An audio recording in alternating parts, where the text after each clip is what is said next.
não são diretamente ligados ao tema, né? Ah, pode ser, pode falar. É porque são mais a curiosidade, né? Porque quando a gente Uhum, fala em ciências sociais, tem os três eixos, né? uhum. Antropologia, ciência política e sociologia. Sim. O peso de Weber, Durkheim e Marx é o mesmo para as três áreas ou não? Ou existem outros clássicos nas outras áreas? Então, ó, veja bem.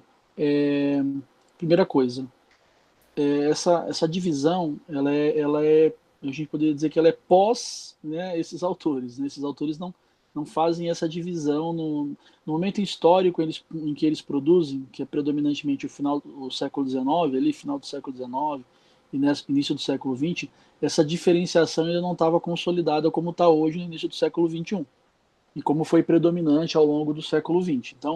Então, por exemplo, o Marx não é um sociólogo, o Weber não é um cientista político, o Durkheim não é sei lá, um antropólogo, né?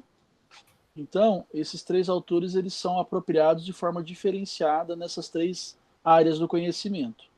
Então, por exemplo, o Marx é mais trabalhado na sociologia e um pouco na ciência política, o Durkheim é bem mais trabalhado na antropologia e um pouco na sociologia, e o Weber é bem trabalhado na política, um pouco na sociologia. Entende? Né? Uhum. E no campo da sociologia, a gente tem os clássicos, que são esses três, mas a antropologia também tem os seus clássicos, tem sua maneira de pensar os seus clássicos. Então, por exemplo, se você tivesse lá no programa de mestrado em antropologia social, uma disciplina de teoria antropológica clássica não seria com Marx, Durkheim e Weber, né? Seria começando lá da antropologia evolucionista com Morgan, né? Até a antropologia culturalista agora com a descrição densa do... Daqui a pouco eu vou lembrar o nome. Geertz, Isso, exatamente. Malinowski. O Goertz, não. O Malinowski passa, né, tá no meio do caminho aí. Na ciência política, você também tem seus clássicos, que eles vão começar bem antes da gente, né? Eles vão começar com Locke, Hobbes, Montesquieu, enfim, né? É, Então cada uma dessas três áreas, elas também vão trabalhar diferenciadamente os seus clássicos e vão trabalhar diferenciadamente também o Marx, Durkheim e o Weber. Uhum. Ah, legal. o que é interessante, né, abrindo uma observação para as perguntas do Lander, dentro de uma perspectiva da nova história, né, da história cultural, a história tem esse viés que é considerado dentro da constelação das ciências sociais. E assim como a gente estuda o Marx, o Weber, que são considerados sociólogos, né, da sociologia clássica, enfim, mesmo que não tenham esse status de sociólogo, porque não era muito bem formado, eles também são considerados autores importantíssimos para a historiografia, né? Aí, mas eles não eram historiadores. Tipo assim, mas É, eles refletem sobre, como por exemplo, esse texto do Weber de hoje, eu reparei um Weber muito historiador nele. essa ia Essa ser minha. é uma coisa Desculpa. importante, viu, Lander? Porque, por exemplo, na sociologia brasileira, quando a gente pega os clássicos da sociologia brasileira, eu vou trazer aqui três, né, que são importantes, que é o Caio Prado, né, o Gilberto Freire e o Sérgio Buarque de Holanda. Né? O Caio Prado e o Sérgio Buarque são autores que escrevem fora da academia, depois que eles vão para a academia. Né? O Gilberto Freire já é um pouquinho mais integrado com a antropologia norte-americana. Então, hoje a gente coloca eles num pensamento social brasileiro. Então, assim, uma sociologia brasileira, eles são os clássicos, né? Mas eles, Uhum. enfim, nós que, na verdade, principalmente a partir da segunda metade do século XX, consolidamos essa divisão das disciplinas. Isso muito feito pela academia, pela universidade. Hoje, a gente tem percebido, agora nesse início do século XXI, uma retomada do diálogo mais, enfim, transversal das disciplinas. Né? Então, por exemplo, você pega, por exemplo, os estudos culturais, que começaram ali no final dos 80, início dos 90, eles fazem muita transversalidade com a literatura, com a antropologia, com a psicanálise. Em geral, muitos autores da sociologia contemporânea, ou do pensamento social contemporâneo em geral fazem essa transversalidade. A gente, na verdade, estimula isso nas pesquisas dos nossos alunos, a gente procura fazer isso nas nossas pesquisas, mas tem um fato concreto. Do ponto de vista institucional, viu, Lander, ainda há muita visão, né, dessa demarcação. Então, você pega os concursos públicos, por exemplo, por mais que na questão didática a gente estimule, né, transbordar as fronteiras, quando você faz o concurso, você quer o quê? Você quer alguém formado em ciência política na graduação, no mestrado e no doutorado, né? Ou você quer uma coisa específica, assim, por exemplo, formado em ciências sociais com doutorado em educação, né? Então, que seria, assim, esse campo também da sociologia da educação, sabe? Então, você tem ainda muito... Na hora de escolher quem a gente quer para a academia, essa lógica da fronteira ainda está muito presente, né? Da fronteira das disciplinas, essa coisa das gavetinhas, né, disciplinares, né? Então, cada vez menos, por enquanto, você tem, por exemplo, a ideia das áreas afins como presente, né? Então, por exemplo, o concurso que eu fiz aqui no UFG foi um concurso para sociologia, né?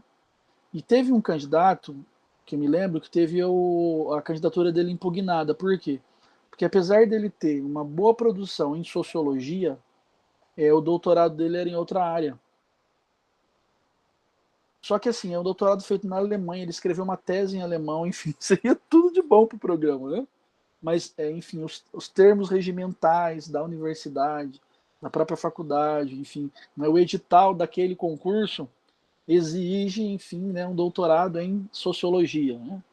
Ou ciências sociais, e isso, enfim, acaba... Então, só para, enfim, dialogar um pouco com a sua questão, né? Tudo bem? Professor, Vamos para o Weber? Pode falar, pode falar. eu acabei perdendo a conexão aqui, mas depois eu olho a gravação. Ah, tá bom. Bem, hoje Pessoal, teremos Lander e Fernando, né? Pode falar, pode uma outra falar. pergunta bem rápida também. Dentro desses três autores, Marx, Weber e Durkheim, qual que se ampara mais na história, como o Rafael mencionou, para fazer os estudos? Qual é a percepção do senhor?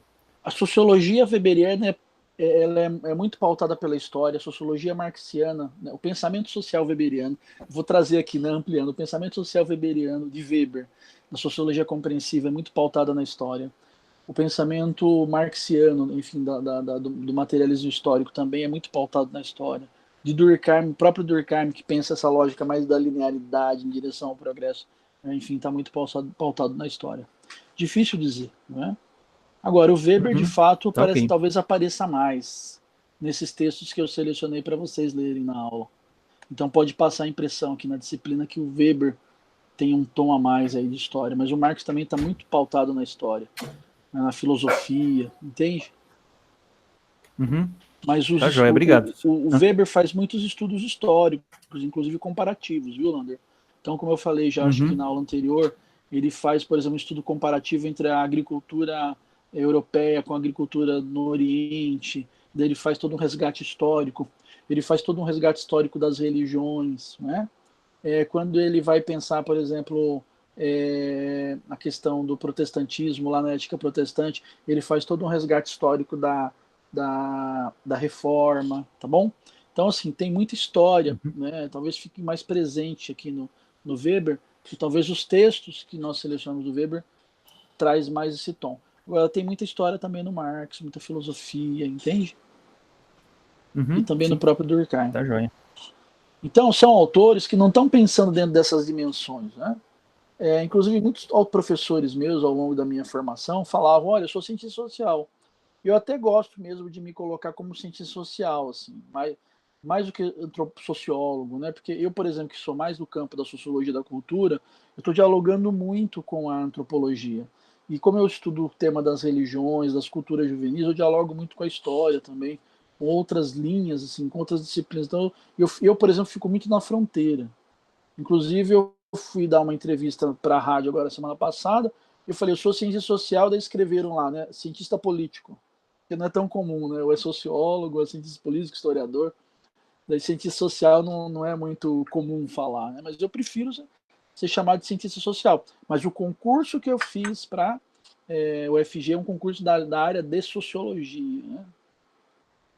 Enfim. Mais alguma questão? Bem, eu vou compartilhar aqui a tela com vocês.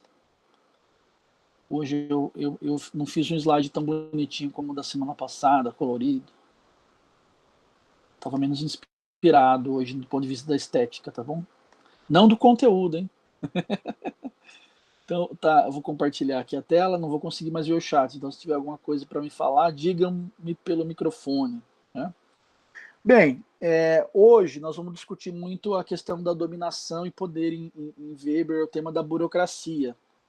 E, enfim, pode ser coincidência ou não, mas hoje uma aula um pouco mais burocrática, então espero que vocês não se cansem, né? E, em geral, vamos trabalhar daquela maneira. Se vocês tiverem questões e puderem anotar para falar depois, beleza. Se precisar de perguntar na hora, porque é importante, perguntando nenhum, pode me interromper a hora que vocês quiserem, principalmente hoje que nós vamos falar muito da burocracia, e eu senti a necessidade de trazer para vocês assim, detalhes de como o Weber vai pensar essa questão do poder e da própria burocracia, porque, como eu disse já para vocês, a burocracia é a expressão dessa lógica racionalizante do mundo moderno, né? Que é o que determina para o Weber o advento da modernidade, né? Ou seja, é o estabelecimento de um sistema societário, que ele vai chamar de capitalismo moderno, que está pautado, está baseado nas escolhas, né, racionais, nas ações predominantemente racionais, nas ações sociais predominantemente racionais. E isso acaba, enfim, se concretizando, enfim, se desnudando na lógica da burocratização da sociedade, na perspectiva da burocracia. Né? Então eu vou trazer um pouco para vocês hoje esses elementos, tá certo? Então, a primeira coisa que eu queria retomar aqui com vocês é que, enfim, né, como nós vimos já na aula passada, o ponto de partida dele não é a estrutura, porque a estrutura é infinita e não tem como ser aprendida. Tanto é que vocês vão ver, nós vamos discutir isso muito na próxima aula, né, isso vai passar pela lógica até da perspectiva dele da neutralidade axiológica, mas isso a gente vai discutir mais na próxima aula, que, enfim, como essa estrutura ela é infinita, cabe ao pesquisador, ao sujeito do conhecimento, selecionar aspectos da realidade para ser entendido. Né? Então, o ponto de partida não sendo a estrutura é o quê? É a outra ponta, né, entre aspas. Né? É a ação social, é a agência. Né? São os sujeitos, né, enfim, na sociedade. Né? E ação social, enfim, não é ação individual. Né? Daí a gente viu os 4 tipos ideais de ação que predominam na realidade social, né? Os 2 tipos de relação social, caracterizados a partir dessas ações sociais, né? E hoje eu quero focar com vocês o tema da dominação e poder na lógica da burocracia, principalmente. Certo? Uma coisa importante, né? A lógica da dominação, os tipos de dominação, né, presentes na realidade social, eles passam pela lógica das ações sociais e relações sociais estabelecidas pelos indivíduos. Então tem tudo a ver com aquela perspectiva que a gente já viu na aula passada, ou seja, o foco do Weber tendo como ponto de partida a ação social é no sentido de entender, de compreender interpretativamente o sentido da ação do indivíduo com relação ao outro. Né? E outra coisa importante, a formulação conceitual do Weber primeiro, ela é naquela perspectiva que a gente viu lá, né? O Perucci dá o nome de histórico desenvolvimental, então ele sempre vai trazer elementos da própria realidade para pensar a própria definição do conceito. A definição ela é formalizada ao longo da necessidade do Weber em aplicá-la na sua análise, então ela está, de certa forma, dispersa na obra. E o tipo ideal, enfim, o conceito, essa formulação, ela é feita na lógica do tipo ideal, ou seja, é um recurso cognitivo da perspectiva da sociologia compreensiva alemã, no sentido de formular conceitos que ajudam a classificar, a explicar a realidade social e muitas vezes a desemaranhar essa realidade, né, para que ela fique mais nítida de ser compreendida, que ela fique mais nítida de ser interpretada. É isso que ele faz, por exemplo, com as ações sociais. Ele vai dizer, há 4 tipos ideais de ação. Né? Ele define esses 4 tipos, mas elas não aparecem de forma pura. na realidade. Por que eu estou trazendo isso agora nesse início de aula? Porque os tipos de dominação também são tipos ideais, são tipos puros, ou seja, são, enfim, são formulados pelo Weber a partir dessa perspectiva cognitiva do tipo ideal para explicar a realidade, mas também não há tipos de dominação puro na realidade social, como, por exemplo, não há com relação às ações sociais. Mas lembra que eu falei, o Weber toda vez ele faz toda essa explicação, mas lá na frente sempre tem um mais, sempre tem um porém, né? Então ele faz isso quando ele vai explicar, por exemplo, a autonomia das esferas, né? As esferas são autônomas, porém essa autonomia é relativa. Ele vai dizer, ó, 4 tipos ideais de ação social, mas esses 4 tipos são puros, então eles não aparecem separados na realidade. Porém, né, predomina o tipo de ação racional. A mesma coisa com as relações sociais, a tipo comunitária, não racional, e de tipo associativa. Né? As duas persistem no mundo moderno, mas predomina a associativa, que é mais voltada para os tipos de ação racional, seja com relação a fins ou a valores. Né? Então, a lógica dos tipos também que ele vai trazer, de explicação da dominação, né, de construção de poder na realidade social, passa por essa lógica e é formulado a partir do referencial, né, dessa ferramenta cognitiva weberiana, que é o tipo ideal. Tudo bem até aqui? Posso seguir? Quando vocês ficam mudos assim, me dá um desespero. E saudade da aula. Pode seguir. E saudade do tete-a-tete na aula, né?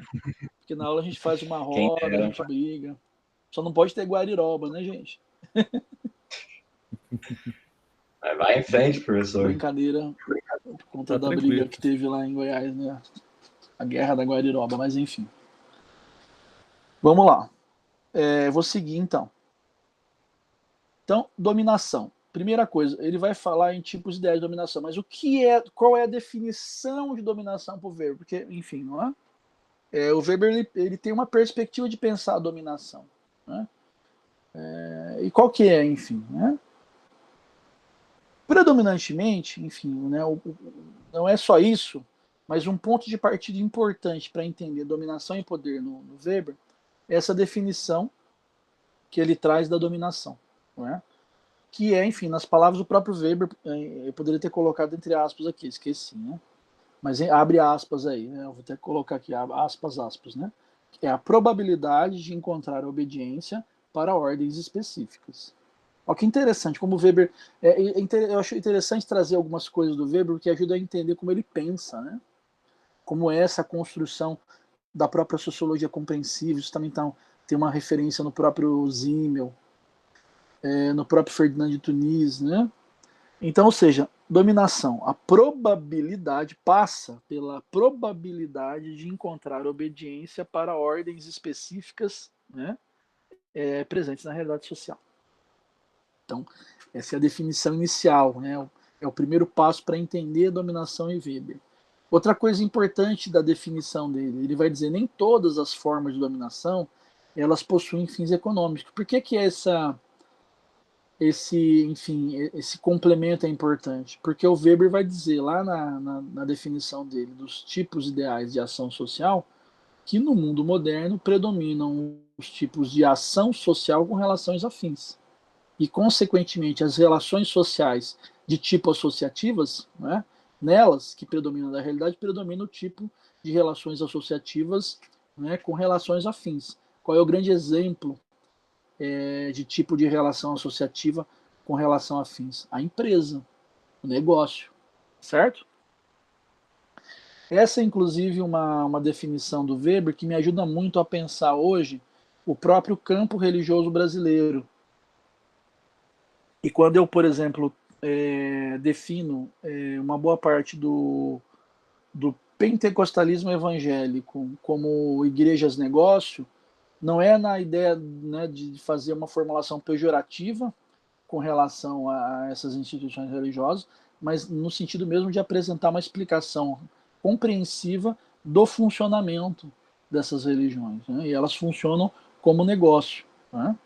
Aliás, nós vamos ter uma conferência do Alan Coelho no final agora de novembro, na minha disciplina de quinta-feira à tarde. O Rafael faz essa disciplina, o Matheus faz essa disciplina, o Fábio faz essa disciplina. Eu acho que são vocês três, né? E o Alan vai falar, qual que é o título da conferência do Alan? É Capitalismo como Religião.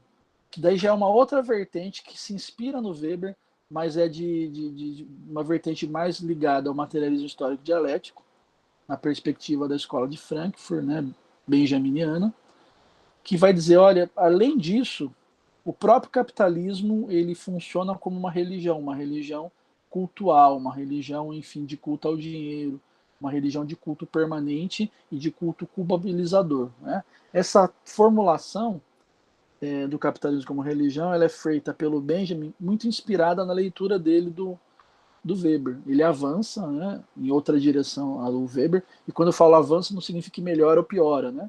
Não significa que vai para frente ou para trás, mas ele vai numa direção diferenciada, avança numa direção diferenciada, a do Weber, para definir o próprio capitalismo como um sistema societário religioso. Então, quem tiver interesse, depois eu passo a data certinha, o Alan Coelho é um especialista nessa área, enfim, é um filósofo, inclusive ganhou o prêmio da CAPES de melhor tese no ano que ele defendeu, um cara bom. Bem, vamos seguir aqui, né? Então, quais são os tipos ideais de dominação? O Weber vai trabalhar 3 tipos puros de dominação, 3 tipos ideais de dominação. O racional, peraí que tá tocando aqui, o alarme. O tipo racional, o tipo tradicional, o tipo carismático. Mas lembrem-se, são 3 tipos de ação social, ideais puros, que não se apresentam de forma, né, separada na realidade, eles estão misturados. Porém, predomina no mundo contemporâneo o tipo, não, no mundo moderno, o tipo de ação de dominação racional, primeiro. Não significa que o tradicional e o carismático não estejam presentes, mas o que predomina é o racional. O que tende a predominar é o racional, tá bom? Então, eu vou trazer uma primeira pincelada da definição desses 3. Depois eu vou tentar me aprofundar um pouquinho mais em cada um deles até vocês aguentarem. Como eu disse, a aula de hoje é um pouco mais burocrática. Então, o que é a dominação racional? Então, vocês lembram lá, na definição de dominação, né, a definição fundamental, assim, elementar de dominação no Weber, a probabilidade de encontrar obediência para ordens específicas, ponto. Daí quando você vem aqui na dominação racional, né, levando em consideração essa definição geral, ele vai dizer a dominação racional passa pela lógica da crença na legitimidade das ordens estatuídas. O que significa isso, gente? Significa que é um tipo de dominação na lógica que ele traz aqui, ó, né, na obediência a ordens específicas, que passa pela crença nas normas estabelecidas pelas instituições, nas regras, né? No Código Penal, no Código de Defesa do Consumidor, na Constituição, no regimento interno do programa de pós-graduação em Sociologia, entende? Né?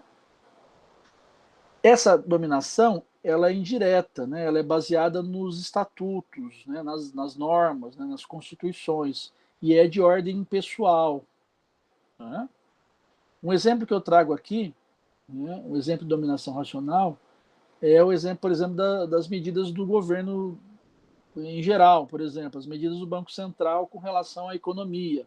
Ela é feita baseada numa lógica racional de administração de um perfil burocrático que está relacionado à lógica que predomina na estrutura societária do mundo contemporâneo, que é o capitalismo moderno, trazendo aqui a lógica do Weber, tá certo?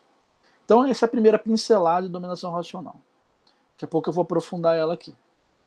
Dominação tradicional. Bem, se na racional a crença é naquilo que é estatuído, não é? Aqui na tradicional a crença, não é nas tradições, não é? Ou, né, na santidade das tradições, né? naquilo que é vigente, do que o Weber vai chamar de desde sempre. Esse é um termo que, né, na tradução fica assim, né? É o desde sempre. Qual que é o argumento, né, que legitima a dominação tradicional? Bem, na legal, o argumento é aquilo que foi estatuído, institucionalizado, foi aquilo que tornou-se regra, foi aprovado pelas pessoas como regra. Aqui, né, é a ideia de que sempre foi assim. Não é? Ou seja, passa pela devoção aos hábitos, aquilo que faz parte dos costumes. Não é? Então, o exemplo que eu trago aqui, mais contemporâneo, né, tem a ver, por exemplo, com o poder da coroa inglesa. Às vezes a gente olha para a Inglaterra e fala, gente, mas o que acontece ali? Né? É uma das monarquias ainda, né, presentes no mundo contemporâneo, poderosa ainda. Né? Enfim, o que garante o poder da coroa? É o status, né, da coroa. Né? Até hoje, né, quando se ganha uma eleição na Inglaterra, o primeiro-ministro tem que ir lá e, né, passar pelo ritual, né, de ouvir agora é a rainha, né? É a rainha, né? É a rainha ainda. Nossa senhora, ela tá há mais tempo lá, né? Enfim, para a pessoa que foi eleita governar em nome da rainha, né? Então, enfim, o que garante essa dominação tradicional? Enfim, desde sempre, né, foi assim na Inglaterra, né? Então continua assim. Então o que garante essa dominação tradicional é essa lógica do desde sempre, é o costume. Né? Daqui a pouco eu vou falar um pouco mais dessa dominação tradicional. E o terceiro tipo ideal de dominação é o carismático, é a dominação carismática. Né? Se o primeiro enfim, a crença na regra, o segundo é a crença no costume, a terceira, né, passa pela crença em indivíduos, né, considerado portadores, né, de um poder, né, que a gente vai chamar de carismático, de um carisma. Né? Então ele vai dizer a veneração extra cotidiana da santidade. Então, o primeiro e o segundo tipo de dominação, ele é de ordem cotidiana, esse é de ordem extra cotidiana. Ele rivaliza principalmente com a dominação tradicional. Né? A dominação carismática vem para romper com a tradição, para repensar os costumes. Né? Então passa pela ideia do poder heróico, né? Pela ideia do caráter exemplar de um indivíduo, né? Que tem a ver com isso que eu falei, a crença no carisma. Né? Então é de ordem pessoal. O exemplo que eu trago é o próprio exemplo weberiano aqui, né? Os profetas do Antigo Testamento, né? Da Bíblia católica, cristã em geral. Né? Então, esses são os três tipos ideais de dominação. O Weber vai dizer, olha, esses três tipos estão aqui, eles não são puros, eles estão presentes no mundo contemporâneo, mas predomina o racional. Não significa que o tradicional e o carismático não existam, eles existem. Né? Mas no mundo moderno tende a predominar o racional. Então, o que é, enfim, né, dando uma explicação mais aprofundada, né, dessa dominação legal? É a dominação burocrática. Né? A dominação legal, racional, é a dominação burocrática. Né? Então, tem 5 elementos que dão as bases dessa dominação que predomina no mundo moderno. Daí eu quero saber se vocês concordam com o Weber. Né? Quais são? Primeiro, né? Enfim, quais são as regras, né, que garantem esse tipo de dominação? Primeiro, que é um tipo de dominação indireto, né, diferente do carismático, que é uma dominação direta, né, vinculada a indivíduos. A própria tradicional também. Né? No caso da dominação legal, essa dominação indireta, não é? Enfim, a dominação é feita pela burocracia, o que ele vai chamar de quadro administrativo burocrático. Não é? Quais são as bases? Então, 5 pontos importantes. Primeiro, todo direito pode ser estatuído de modo racional para ser respeitado pelos membros da associação. Então, percebam, né, tem um elemento importante aqui que passa pela ideia da racionalidade. Para ser legal, para ser burocrática, não pode ser, enfim, né, extra racional. Né, não pode ser não racional. Então, enfim, né, tem que ter uma racionalidade na formulação, na definição das regras, né, do direito. Então, esse é o primeiro ponto. Outro ponto. Todo direito é um conjunto de regras estatuídas com determinadas intenções, ou seja, ela tem que ter uma racionalidade, mas ela também tem que ter intenções. né? Qual que é a intenção daquela norma, né, que vai dirigir, que vai, enfim, dar o sentido para a vida social daquele grupo, daquela associação, né, daquele tipo de relação social. Então percebam que isso passa pela própria definição de ação social em Weber, né? O sentido atribuído com relação ao outro, né? Passa pela lógica da sociologia compreensiva de compreender interpretativamente a ação racional, a ação social dos indivíduos com relação ao outro, ou seja, as relações sociais. Então esses são os dois primeiros pontos. Tem que ter racionalidade, tem que ter intenção. Quais são os outros três, né? O superior, né, que é considerado como o senhor legal típico, ele manda. Ou seja, né, enfim, aquele que está no topo da hierarquia, né, ele tem o poder, né, de mando.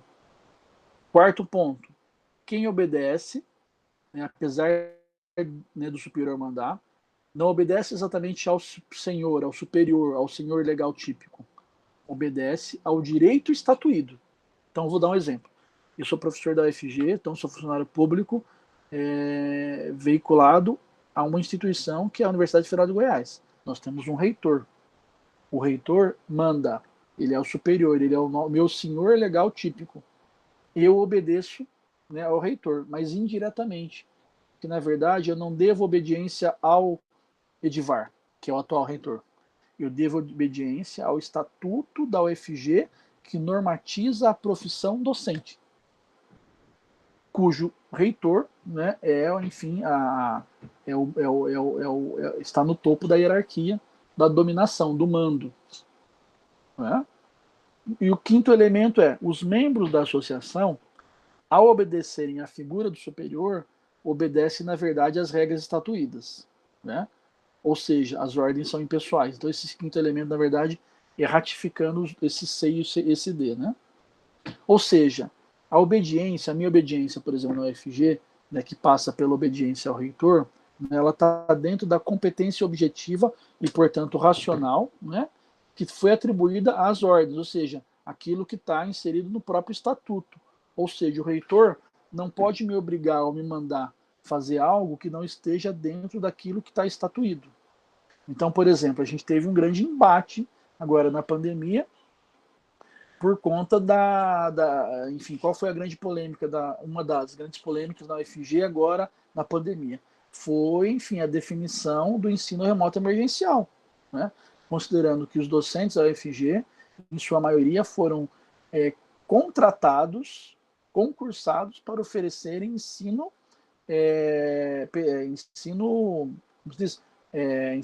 presencial.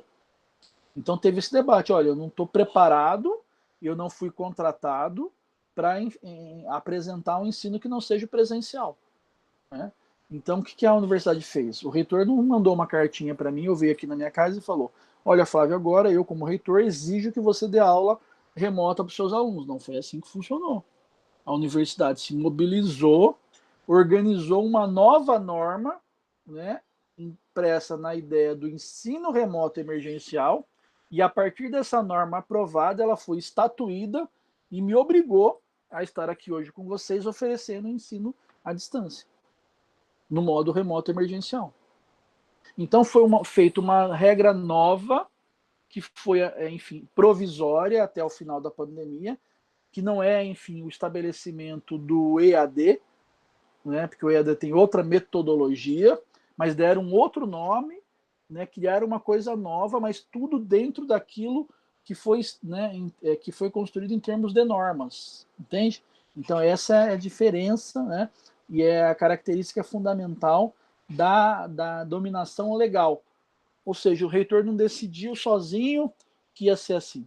Evidentemente que a mobilização dele para garantir a aprovação dessa nova norma foi importante. Porque se o reitor fosse contra, seria talvez um pouco mais difícil, mas não seria impossível. Né? A grande questão é que acima do reitor há o Conselho Universitário. E foi o Conselho Universitário, o CONSUNE, que aprovou a norma do ERE. Então, isso é, né, o tipo de dominação legal que predomina na sociedade contemporânea.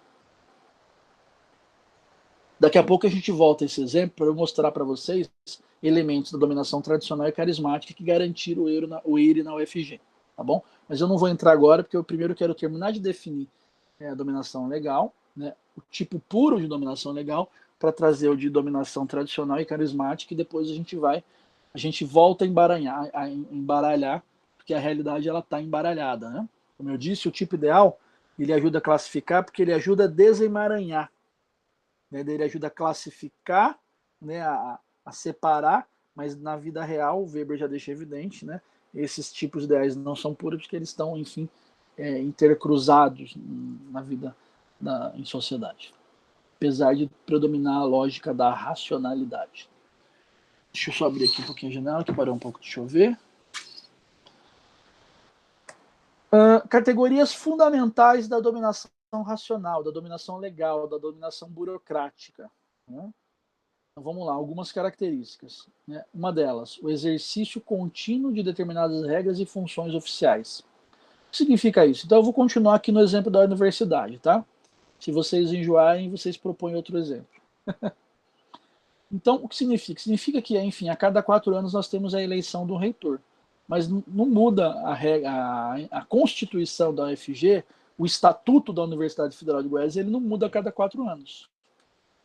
Ou seja, né, tem regras, né, e funções que são contínuas, né, que fazem parte da estrutura burocrática da Universidade Federal de Goiás. Né? Uma outra categoria importante, né, é essa questão de estar ligada a questões da competência, né?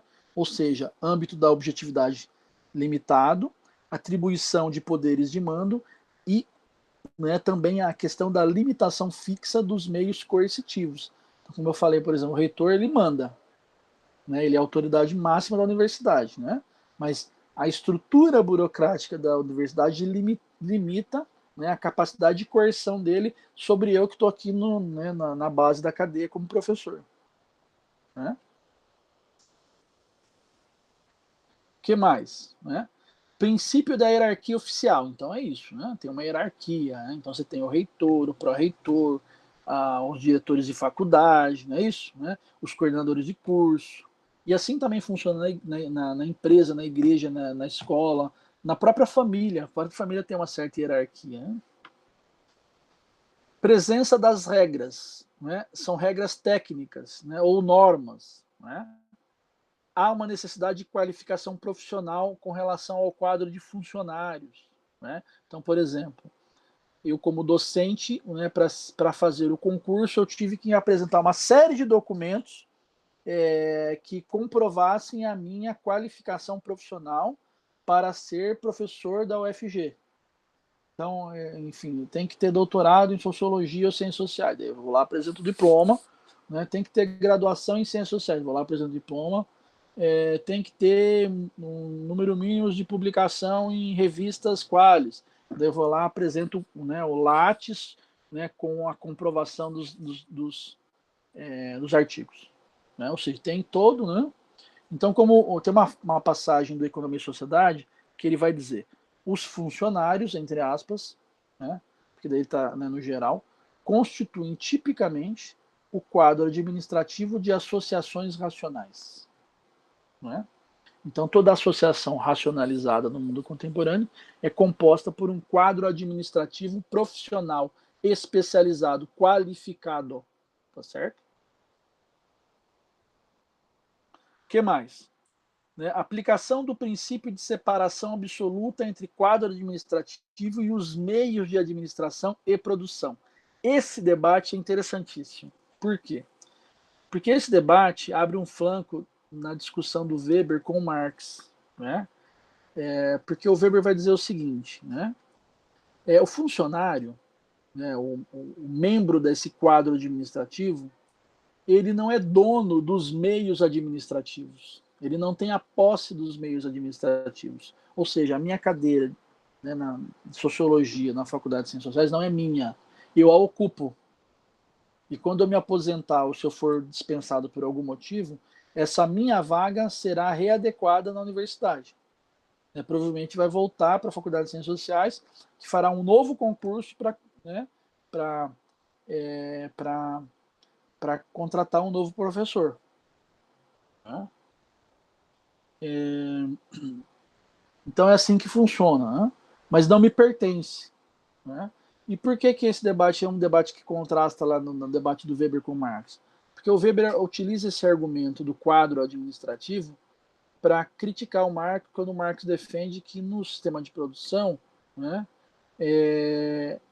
na lógica, né, do rompimento da questão da exploração, a classe trabalhadora tem direito, né, de ser também dona do sistema de produção.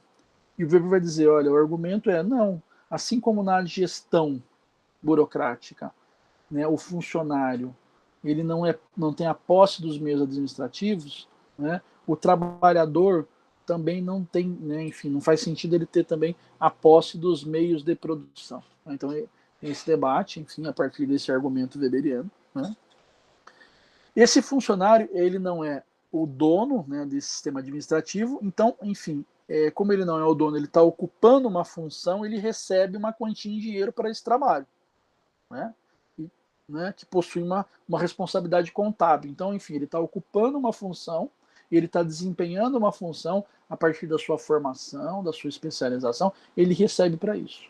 Ponto. Né? Ou seja, ele não se apropria do cargo de detentor. Né? Apesar da gente ver muitas vezes em vários lugares pessoas que tomam conta daquilo como se fossem delas. Né? Pode falar. Não sei se é um exemplo também, mas quando o senhor fala a questão da qualificação do profissional, quando a gente vê um governo, por exemplo, cogitando, né, fazer concurso, fazer uma reforma administrativa onde um servidor possa se enquadrar em várias áreas, é meio que uma quebra disso, então, né? Mais ou menos, viu, Lander? Sabe por quê? Porque, na verdade, o Weber está tratando aqui da questão da qualificação, da própria especialização, mas o mundo, enfim, esse início do século XXI, ele tem tendido para um retorno de uma lógica mais erudita, né, de conhecimento e de produção não só de conhecimento, mas de trabalho mesmo. Né? Não estou dizendo que eu sou favorável, ao contrário, mas quando o governo faz uma proposta dessa, ele faz um pouco levando em consideração o próprio contexto desse início do século XXI, que tem tendido para uma retomada do trabalho menos específico, especializado. Né? Se isso gera precariedade, daí é um debate que nós temos que fazer. Pode ser que gere precariedade. Né? Mas tem sido uma tendência, né, a volta. Quando eu falei na academia de que nós estamos agora vivendo um momento de, enfim, transbordar as fronteiras, né, tudo isso faz parte dessa tendência desse início do século XXI. Né? O próprio conhecimento menos compartimentalizado e a própria, enfim, o próprio fazer no trabalho, seja ele profissional, seja ele enfim, não profissional, enfim, do trabalho em geral, menos específico. Talvez o pessoal da sociologia do trabalho, né, em geral, tende a ver isso como uma etapa nova do próprio processo de exploração, enfim, do capital, tal, que eu concordo em partes, né? Mas é uma tendência, né? Então, a lógica weberiana não contrasta com isso não, viu, Lander? Agora, tem uma coisa que o governo está propondo e que daí o Weber vai argumentar, né? Que é com relação à estabilidade, né? Enfim, a estabilidade do funcionalismo público, por exemplo, das instituições públicas, né? Qual é o sentido dele? É de garantir um trabalho independente com relação a quem está na hierarquia mais alta daquela estrutura. Entende? Então, vou dar um exemplo.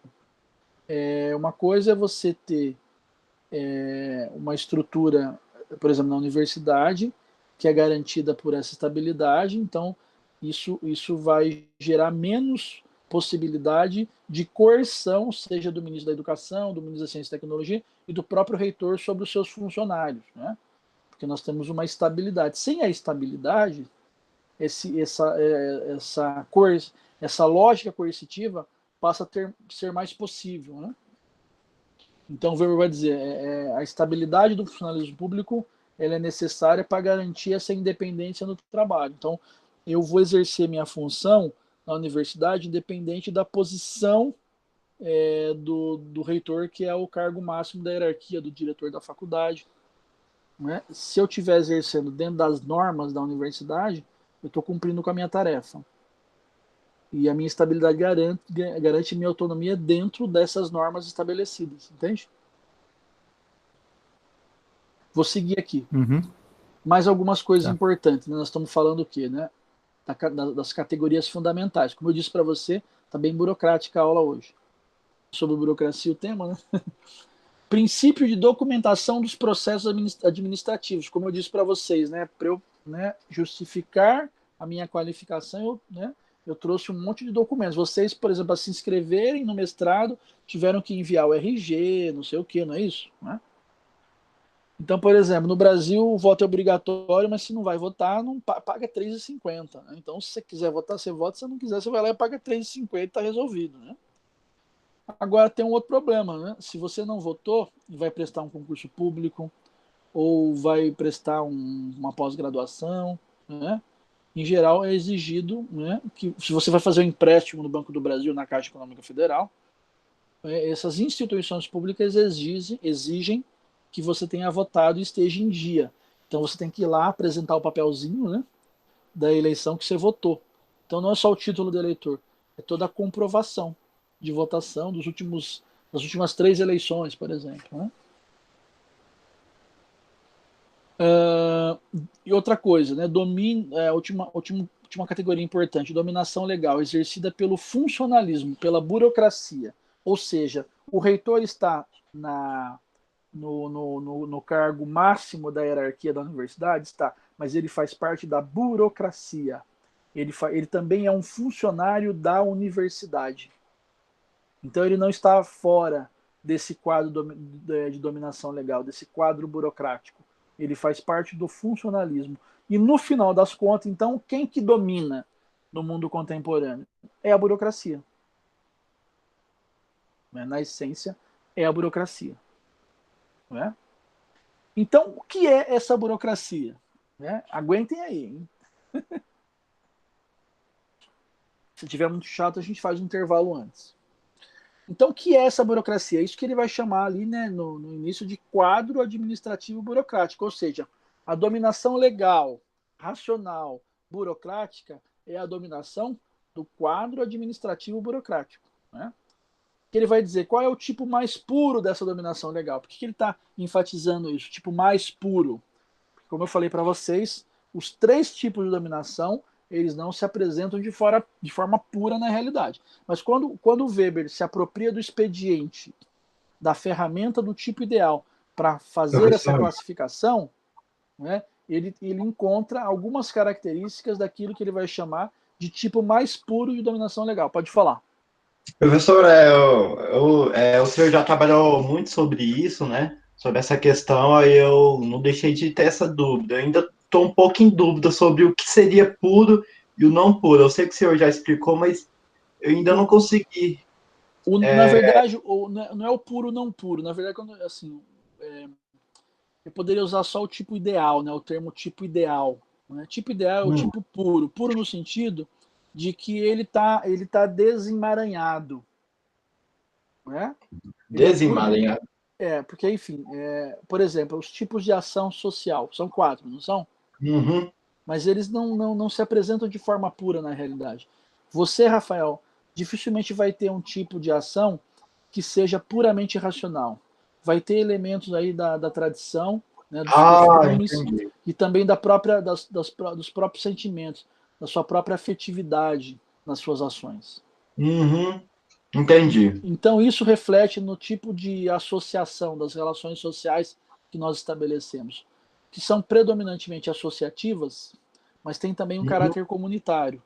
Qual que é o tipo de ação, né, mais próximo da comunitária? A família. Qual é o tipo de ação mais próximo da associativa? É a empresa.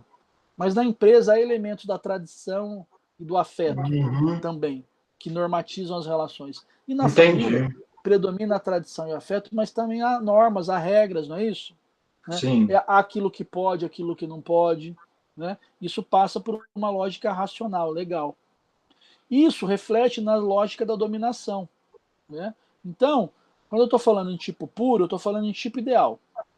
Entendi. É só isso mesmo. Obrigado. Tá bom. Então é como se ele estivesse peneirando a realidade e vendo, olha, dos tipos de dominação, quando eu peneiro, eu vou fazer uma peneira aqui mágica, só vai ficar aqui na parte de cima o que for, né, o mais, né, a fina estampa da dominação legal. Então é isso que eu estou chamando de tipo mais puro da dominação legal. Né? O mais perfeito, entendeu? Aquilo que é o perfeito, a perfeição, que não existe na vida real. Né? É engraçado porque essa sua pergunta me fez lembrar do Pierre Sanchis, que é um autor importante da sociologia da religião. Ah, sim. E o Pierre Sanchis, ele escreveu uma vez, ele foi fazer uma análise sobre o catolicismo, e um debate que a gente sempre faz no campo do catolicismo é sobre a pluralidade dos catolicismos. Né? Ah, sim. E o Pierre Interessante. Sanchis, enfim, tem uma veia ali weberiana, e ele escreveu um texto falando dos tipos impuros de catolicismo. O que ele quis dizer com isso? Né? Interessante. Isso criou muita controvérsia. Né? Mas o que ele quis dizer? Ele quis dizer o seguinte, olha, no catolicismo, você tem, enfim, né, várias maneiras de entender essa cultura católica. Né? E daí, para ele fazer essa classificação, ele usou esse termo, tipos impuros de catolicismo, ou de catolicidade. Ah, Né? E por que ele usou esse termo? Porque, na verdade, ele percebeu também que as fronteiras entre esses catolicismos, elas estavam também muito transpostas. Então você tem um catolicismo carismático, você tem um catolicismo da libertação, você tem um catolicismo tradicional, mas eles na vida real estão muito, enfim, né, misturados. Então isso que ele chamou, isso que ele usou esse termo de realmente. tipos impuros de catolicismo, mas gerou uma confusão, né? Gracinha. Pode, entra, pode entrar aqui. Mas ela não quer. Mas ela quer ficar comigo, o que eu posso fazer? Mas ela não quer, ela é um ser vivo, ela tem direitos. Uai, deixa a porta aberta, se ela quiser, ela vai, meu amor. Eu tô ao vivo aqui na aula, preciso continuar. Não, ela vai te morder, hein? Convida ela, eu vou continuar aqui. Então, gente, esse quadro administrativo burocrático mais puro, mais idealizado, ele tem quais características? Essas aqui, né? Primeiro, né? É considerado pelo Weber como a forma mais racional de exercício de dominação. Né? Então, quanto mais próximo disso que ele está chamando de mais puro aqui, da burocracia, mais racionalizado. Né? Ele tem um alcance técnico do máximo de rendimento e precisão. Né? Então, imagina aquela norma que é, enfim, assumida ao pé da letra. Né? Tem continuidade, tem disciplina, tem rigor, tem confiabilidade. Né? Tem intensidade e extensibilidade dos serviços. Né? Aplicabilidade, né, formalmente universal a todas as espécies de tarefas. Né? Então, isso aqui é bom, inclusive, para a gente usar como parâmetro para avaliar se o serviço público está sendo bem oferecido, né? Ou o serviço privado, enfim. Então, enfim, né, são esses elementos. Né? Daí ele vai dizer, né, o quadro administrativo ele é organizado a partir de funcionários individuais. Né, e é formado a partir de 10 características fundamentais. Quais são? Né, dentro dessa lógica da dominação burocrática. Primeiro, esse funcionário individual que compõe o quadro administrativo, burocrático, legal, né, ele tem que ser livre, né, e ele vai obedecer às obrigações objetivas do seu cargo. Então o Lander perguntou, se o governo faz uma lei onde ele faz concurso, onde se ampliam as obrigações, enfim, está dentro da norma, porque as obrigações estão ampliadas. Agora, se o governo faz um concurso, no edital está lá, concurso para ascensorista de elevador. Então, a pessoa que entrar naquele concurso de ascensorista de elevador, ele só vai cumprir a função de ascensorista de elevador. Se, ao longo, né, da sua função, alguém pedir para ele, olha, o fulano, abre a porta para mim, ele está fazendo algo fora daquilo que é a obrigação dele enquanto ascensorista de elevador. Agora, se o governo faz uma norma e faz um concurso, dizendo, olha, você vai ser docente, e o docente vai dar aula, vai fazer pesquisa, vai fazer extensão e vai colaborar com a gestão. Então, você ampliou. Eu estou comparando coisas diferentes, né? Então, tudo que está dentro disso, né, é obrigação de quem vai ser docente. Né? Segundo ponto, os indivíduos são nomeados numa hierarquia de cargos, não são eleitos. Né? Dentro dessa hierarquia de cargos, você pode estabelecer a eleição. Né? Mas, em geral, o quadro administrativo ele é escolhido, né, na lógica de uma hierarquia, né, que é nomeada. Né? Terceiro elemento, né, esse funcionário individual ele tem competências funcionais fixadas, sejam elas mais amplas ou mais restritas. Quarto elemento, baseado na seleção, né, e também na existência de um contrato. Então, você é selecionado a partir de um contrato. Quinto elemento, né, esse indivíduo que é selecionado ele é portador de uma qualificação profissional. Então, por exemplo, a Universidade Federal acho que do Recôncavo da Bahia, ela está fazendo um concurso, mas ela não abriu o concurso. Ela está selecionando pessoas que foram concursadas em antropologia social em outras universidades do Nordeste. Daí muita gente aqui da Universidade Federal de Goiás estava reclamando porque no Centro-Oeste ficou de fora. Então você, enfim, tem uma definição ali, né, do que eles querem. 6. Recebem remuneração com salário fixo em dinheiro. Então, todo mês, você, seja na empresa privada ou na empresa pública, você recebe um salário, uma remuneração por aquele trabalho, entende? 7. Exercício do cargo como profissão única ou principal. Né? 8. Perspectiva de carreira. Então, tem uma progressão no tempo de serviço. Né? Eu lembro que uma vez eu fiz uma pesquisa de sociologia do trabalho, na minha graduação, na prefeitura da cidade onde eu estudei na Unesp de Araraquara. E eu descobri que havia uma carreira de porteiro. E a carreira de porteiro, ela se dava como? Como que era a progressão? Era por anos de trabalho. Então você tinha porteiro 1, 2, 3, até porteiro 10. Né? E daí tinha um senhor lá que era porteiro 9. Não tinha ninguém que era porteiro 10, porque era a cada 5 anos. Né? Então você faz as contas aí de quanto tempo esse senhor estava lá na portaria. Quase 3 anos, agora eu não lembro, mas era bastante tempo, assim. 9, trabalho em separação absoluta dos meios administrativos. Então, aquilo que nós falamos já lá, não são donos dos cargos. Né? E 10, submissão ao sistema de disciplina e controle do serviço, que passa pela norma, pela regra administrativa. Né? Então, por exemplo, cumprir horário. Né? Se entra às 8, sai às 5. Né? Ou cumprir, né, determinado atividades de função por período. Né? Então, por exemplo, na UFG, o docente não tem que bater o cartão, né, de entrada e saída, mas ele tem que apresentar um relatório anual de funções. Ele tem que ter lá uma pontuação. Essa pontuação ela tem um número mínimo. Se você não atingir essa pontuação, você não cumpriu com as atividades. E essas atividades elas têm que estar divididas entre ensino, pesquisa, gestão. Não, ensino, pesquisa, extensão e gestão. Quatro elementos. Então, toda essa estrutura, né, burocrática que compõe aquilo que ele vai chamar de dominação legal. Dúvidas? Comentários sobre a dominação legal? Professor, Pois não. eu tenho uma dúvida, tipo, que tange. Eu vou fazer uma pergunta se isso pode se relacionar a um exemplo.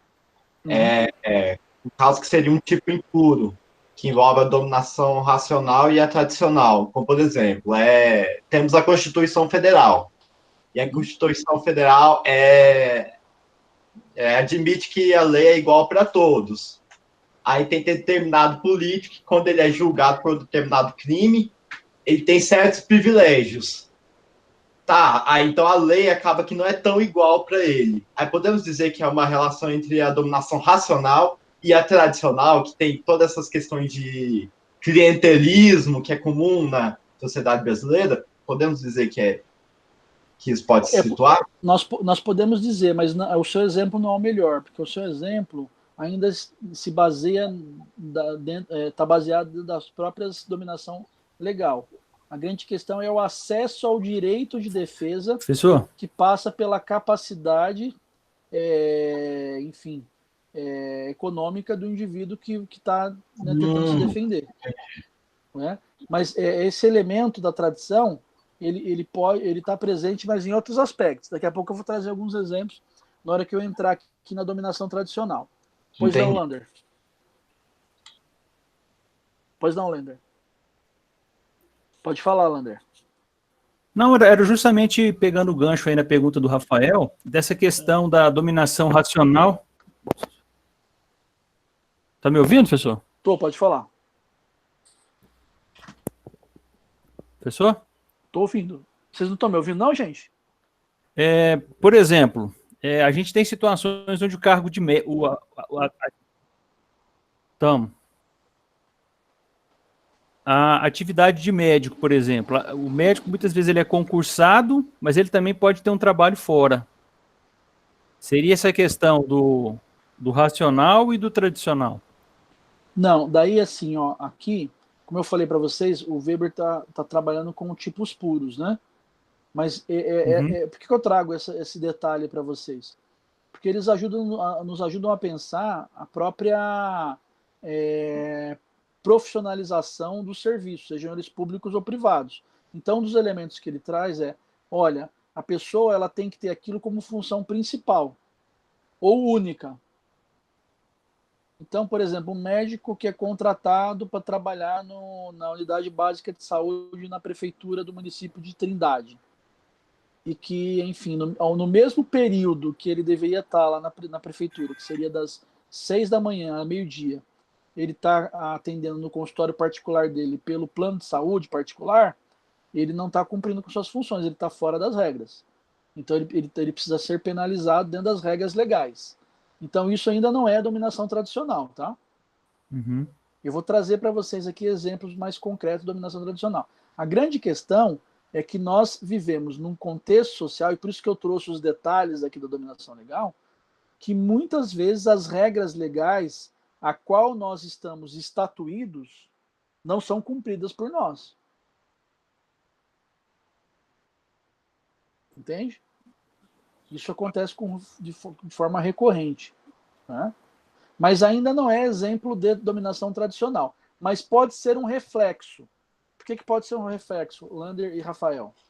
Porque na dominação tradicional, que também está presente na cultura do brasileiro, por exemplo, aquele que está acima aquele que está no topo da hierarquia, ele está acima das regras estabelecidas na dominação tradicional.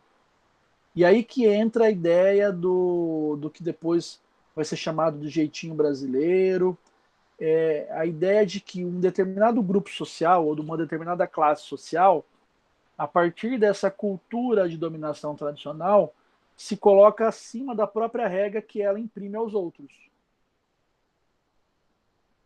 E, portanto, apesar de todos nós estarmos inseridos dentro da Constituição, do mesmo Código Penal, muitas vezes as consequências da aplicação dessas normas legais, elas passam por essa diferenciação de grupo social. Mas aí a gente já está indo para além do Weber, tá? E nós estamos transbordando a explicação pura que o Weber está trazendo. Por que o Weber é importante? Porque o Weber, porque eu brinco, às vezes, que o tipo ideal é um exagero da realidade, é uma caricatura da realidade. Porque, na verdade, o tipo ideal do Weber ele ajuda muito a gente a entender a realidade, porque ele é um espelho comparativo. Então, você pega aqui, por exemplo, né, o quadro administrativo, esses 10 pontos. Vamos aplicar hoje no quadro administrativo da UFG? Vamos aplicar hoje no quadro administrativo da empresa Mabel? Vamos aplicar hoje no quadro administrativo da Prefeitura de Goiânia? Vamos aplicar hoje no quadro administrativo da PUC? Entende? Vamos aplicar hoje no quadro administrativo do Carrefour? Então, o Weber, lembra? O Weber vai sempre pensar nas causalidades, nas múltiplas causalidades, sempre vai estabelecer classificações e comparações. O tipo ideal do Weber, um dos elementos do tipo ideal é para comparar. Então, essa separação, esse desnudamento que ele faz da realidade é para comparar. Ó, espera aí, puramente é assim, né? Então, ele vai comparar com a realidade no sentido de ver, né, quais são os elementos que se aproximam, né, dessa comparação. Então, vamos para a dominação tradicional. Não sei se ficou mais evidente para vocês, Rafael e Lander. Professor, Ficou sim, professor. Vou trazer, então, agora alguns elementos aqui da dominação tradicional, que não é a que predomina no Para mundo mim tá ok, moderno, professor. mas Professor. é a que também tem presença, pois não. Mas é que está presente no mundo moderno. Pois não. eu sei que é hora de prosseguir, né? Não, pode falar, Cláudio. Mas eu tenho uma questão, assim, até peço desculpas se ela parecer muito trivial para todos, né? Mas realmente não tenho clareza ainda se quando o Weber faz essas descrições dos tipos de dominação, claro, a partir de tipos ideais, se ele está fazendo uma descrição da sociedade, do tempo dele, ou das diversas sociedades, diversos países, se ele está fazendo esse tipo de estudo aplicado a uma realidade específica, ou se ele está tentando encontrar modelos gerais de estruturação de uma sociedade moderna. Modelos gerais. O tipo ideal é nessa perspectiva, Cláudio, de pensar as regras elementares do Vosdal, não porque é o Durkheim, mas as regras fundamentais, né, de um tipo de dominação que predomina no mundo contemporâneo. Evidentemente que ele faz o estudo histórico, principalmente focado na Europa, na Alemanha, mas ele está tentando encontrar com o tipo ideal também essas leis gerais, que eu posso aplicar hoje, por exemplo, aqui na UFG ou no Carrefour, entende? Entendo. Ou no Estado brasileiro. Daqui a pouco eu vou trazer o exemplo do Estado brasileiro no governo Vargas, né? Onde eu vou mostrar para vocês que o governo do Vargas exerceu um tipo de dominação legal, tradicional e carismático ao mesmo tempo. Ótimo. Bom, então ó, a dominação tradicional ela é diferente da legal, ela não é mais indireta, ela é direta, né? E é aquilo que tem a ver com a ideia do costume, ou, como o Weber vai chamar, o desde sempre, na tradução para o português. Não é? Ou seja, há ordens, há normas, há poderes que existem desde sempre. Posso dar um exemplo? O patriarcado. Então, sábado eu fui no mercado fazer umas comprinhas e daí era próximo do almoço. Eu fui comprar umas coisas assim para fazer o almoço mesmo. Então, tava na cara ali, que era uma bebida, uma carne, um negocinho ali e tal. E daí a moça do caixa falou: você veio comprar o almoço, né? Para sua esposa fazer o almoço. Eu falei: não, eu que vou fazer o almoço hoje. A gente lá em casa divide. E daí, enfim, por que eu fui falar isso? Né? Eu fiquei mais uns 20 minutos lá para ela explicar como foi a história dela. E a história dela foi o quê? Ela viveu numa família, né, que ela teve vários irmãos. Ela era acho que ela e mais uma irmã, mas ela era a irmã mais velha, mulher. E o pai dela obrigava a fazer todos os serviços domésticos da casa e a servir os irmãos, né? Sob pena de ser penalizada fisicamente, né?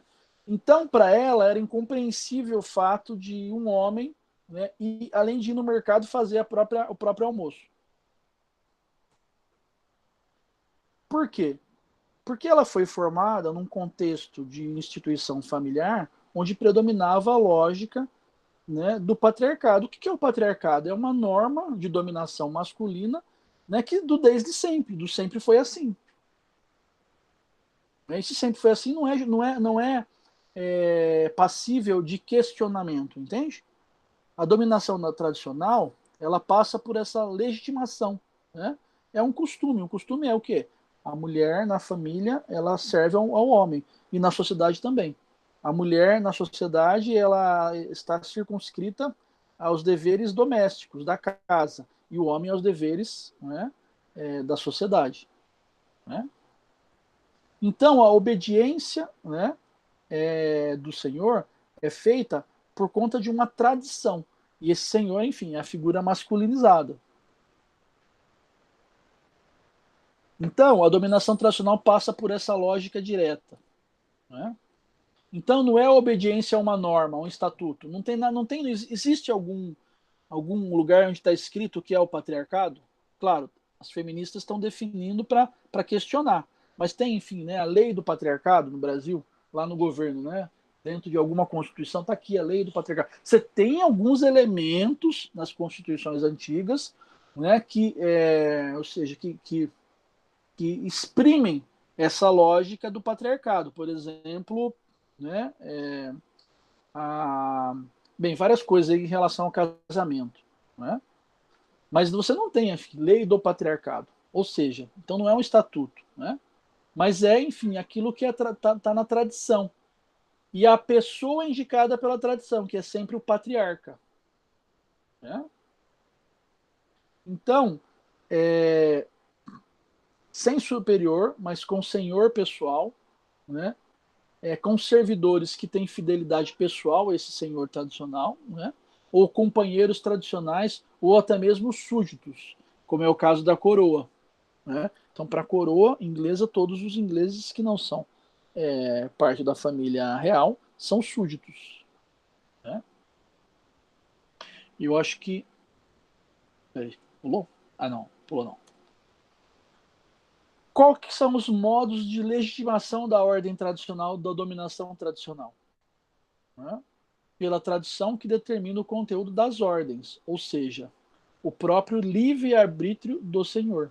É por isso que eu falei, gente, dessa lógica que, enfim, na dominação legal o reitor está no topo da hierarquia, mas ele faz parte da hierarquia. E, na verdade, acima deles tem o consune, por exemplo. Então, tudo que o conselho universitário aprova, o reitor também tem que se submeter. Então, por exemplo, as normas da carreira, o reitor tem que se submeter. Na dominação tradicional não é assim. O senhor tradicional, aquele que está no topo da dominação, né, no topo da hierarquia de dominação, ele está acima da norma. É o que o Weber vai chamar de duplo reino. Né? Ação do senhor vinculado à tradição e ação do senhor independente da tradição. Ou seja, o senhor garante o costume, garante a norma da tradição do desde sempre, mas está acima dela. Eu dei o exemplo aqui do casamento e da fidelidade. Eu falei isso para vocês hoje? Já falei isso? Não, falou não. Então, por exemplo, no casamento, né, na lógica do patriarcado. No casamento na lógica do patriarcado, isso não está escrito, mas a norma é a mulher deve fidelidade ao marido. Só que o marido não deve fidelidade à mulher. Ele pode ter amante, a mulher não. Tem alguma lei escrita que garante isso? Não. Mas isso é o costume, né, de uma lógica de família, né, dentro da perspectiva mais pura de patriarcalismo. Né? A mulher, né, que trai, inclusive, é passível, né, de condenação, inclusive, né, severa. Enquanto para o homem, né, isso é possível. Inclusive na cultura. Né? Enfim, né? Inclusive no Brasil. Ou vocês discordam de mim? Certo. Professor, eu gostaria de fazer uma pergunta, né, em relação a isso. Desculpa interromper, que eu achei muito interessante isso que o senhor está colocando. Uhum.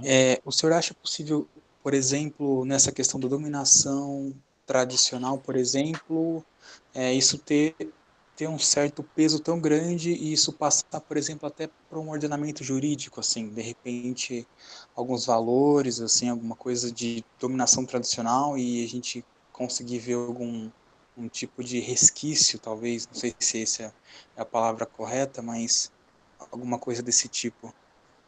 Então, como eu falei para você, Adriano, o próprio patriarcado, ele não tem a lei do patriarcado, né, porque é uma cultura, né, de convivência social da tradição, mas você tem, enfim, nas constituições, na própria Constituição de 88, talvez menos do que, enfim, nas constituições anteriores, elementos dessa dominação masculina, né, que predomina. Então, por exemplo, o direito de ficar com o filho na separação, isso mudou, por exemplo, hoje. Não? Hoje a tendência na separação a questão compartilhada dos filhos, né, ou com a mulher. A tendência é para a mulher, ainda mais para o homem, ou compartilhado. Né? Mas você tem, enfim, dentro das regras, esses elementos que passam por essa lógica tradicional. Mas não é, enfim, uma dominação tradicional, porque quando vai para a regra, é uma norma instituída, ou, né, como diria o Weber, estatuída. Evidentemente que ela não é livre de preconceitos, mas ela foi, enfim, burocratizada, então não passa mais pela lógica da tradição. Porém, volto a repetir, apesar de toda essa minha explicação, de que quando o Weber faz essa separação em tipos ideais, ele está usando o termo tipos puros. Né? Então, na própria burocratização das instituições, você tem os elementos aí de legitimação dos direitos masculinos. Bacana. Não sei se ficou evidente. Não, ficou sim, professor. Obrigado. Aqui, às vezes a gente volta um pouquinho, né? Weber é um autor que manda aí uma reflexão, né? Complexo. É verdade. Então vamos seguir aqui com a tradição. Né? Então o respaldo, já falei sobre isso, né? Como é respaldado? É a lei que existe desde sempre, ela não está escrita em lugar nenhum. Mas é o costume, por exemplo, o mais velho mandar. É o costume o homem ter direitos sobre a mulher, inclusive sobre o corpo da mulher. Né? Não concordo com nada disso, estou falando assim como exemplo, tá, pessoal? Né? Inclusive para impactar mesmo, porque a gente está pensando, né, por que tem tanta desigualdade de gênero no mundo? Enfim, tem uma estrutura, né, tradicional, né, que persiste no mundo moderno, que precisa ser superado, mas não foi ainda superado. Né?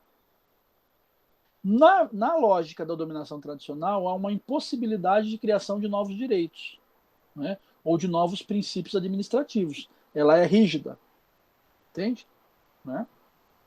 O senhor ele vai continuar dominando, né? Ele pode ter um quadro administrativo, mas ele não é burocrático, como é na dominação legal, tá certo? Então, como que é esse quadro administrativo típico da dominação tradicional? Né? É alguém que está sempre ligado ao senhor. Né? Então, o membro do clã, o escravo, o funcionário doméstico, o cliente, o colono, né? Os liberados, no caso brasileiro, por exemplo, do senhor feudal. Né? Ou o recrutamento, né? Esse é o recrutamento patrimonial, o recrutamento extrapatrimonial. Né? Então, relação de confiança, né? Fidelidade, né? Piedade. Então, percebe que na dominação tradicional, essa dominação ela é direta, é sempre ligada ao senhor. Né? Então, eu trouxe aqui o exemplo do senhor feudal porque é uma figura típica da realidade brasileira colonial que persiste em muitas lógicas ainda instituídas no Brasil contemporâneo. O que falta esse quadro administrativo na perspectiva da comparação com a burocracia? Competência fixa, não tem regras, segue as normas dos interesses do senhor feudal. Não tem uma hierarquia fixa que seja racionalizada, né? Não tem um contrato, né? Não é formada profissionalmente, né? Não é, enfim, esse servidor, entre aspas, ele não recebe um salário fixo pago em dinheiro. Né? Quais são os dois tipos fundamentais, primários, de dominação tradicional? O que o Weber vai chamar de gerontocracia, a dominação exercida pelos mais velhos, né? Ou, né, os exemplos que eu já trouxe são do que a gente poderia chamar, na lógica weberiana, de patriarcalismo primário. Domínio direto do senhor. Nessa lógica da figura masculina. Então, esse é o tipo de dominação tradicional, né, que predominava, na perspectiva do Weber, nas sociedades não modernas, tradicionais. É por isso que ele vai usar o termo dominação tradicional. Mas que ainda está presente, não predominantemente, mas que ainda está presente no mundo moderno. E o terceiro tipo de dominação é o que ele vai chamar de dominação carismática. Né? Esse, diferentemente da dominação legal e tradicional, esse é extra-cotidiano. Em geral, o Weber vai demonstrar, enfim, ao longo da obra dele, que esse tipo de dominação carismática é o que rivalizava muito com a dominação tradicional nas sociedades não modernas. É o tipo de dominação que vinha para romper com a dominação tradicional, considerando que na lógica interna da dominação tradicional não era possível qualquer tipo de mudança. Então, qualquer mudança que tivesse na sociedade tinha que ser, né, externa a essa lógica que predominava na estrutura. O pessoal, eu tô exagerando no tempo agora, eu vou propor o seguinte, eu vou propor um intervalo, que eu vi agora que é 5 para as 4, já vocês devem estar cansados, eu me empolguei aqui, e antes de entrar na dominação carismática, eu vou fazer um intervalinho de 10 minutos com vocês, a gente volta, menos de 10, uns 10, vai, a gente volta umas 4 e 5, pode ser? E depois a gente continua, o que vocês acham? Pode ser, professor. Senão vocês vão cansar demais. É sim. Então tá bom. Tá joia. Uai, tranquilo. Então vamos voltar 4 e 5.